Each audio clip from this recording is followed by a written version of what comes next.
بسم اللہ الرحمن الرحیم۔ میرے دیکھنے والے بہنوں اور بھائیوں کو میری طرف سے السلام علیکم۔ جو شخص قربانی کرنے کی گنجائش رکھے اور قربانی نہ کرے سو وہ ہماری عیدگاہ میں نہ آوے۔ رسول اللہ صلی اللہ علیہ وسلم نے اپنے حج میں اپنی بیویوں کی طرف سے ایک گائے کی قربانی کی، اور ایک روایت میں ہے کہ آپ نے بقرہ عید کے دن حضرت عائشہ رضی اللہ تعالیٰ عنہا کی طرف سے گائے کی قربانی کی۔ اللہ کی کچھ مخلوق ایسی ہے کہ اللہ نے اسے لوگوں کی ضرورتیں پوری کرنے کے لیے پیدا کیا ہے۔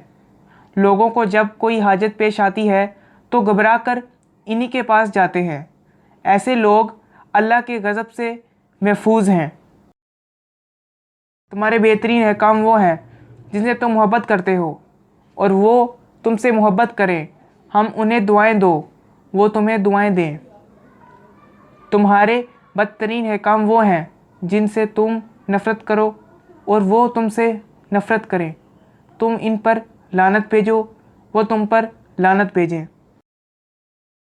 نبی کریم صلی اللہ علیہ وسلم نے ارشاد فرمایا، خدا کی قسم ہم یہ حکومت کا کام ایسے شخص کو سپرد نہیں کرتے جو خود ایسے طلب کرے یا اس کا حرص ہو۔ جس شخص کو اللہ نے مسلمانوں کے کسی معاملے کی ذمہ داری سونپی ہو، پھر وہ مسلمانوں کی ضروریات اور ان کے فکر و احتیاج کو نظر انداز کر کے ان سے چھپ کر بیٹھا ہو، تو اللہ تعالیٰ قیامت کے دن اس کی ضروریات اور فکر و احتیاج کو نظر انداز کر کے اس سے روپوش ہو جائے گا۔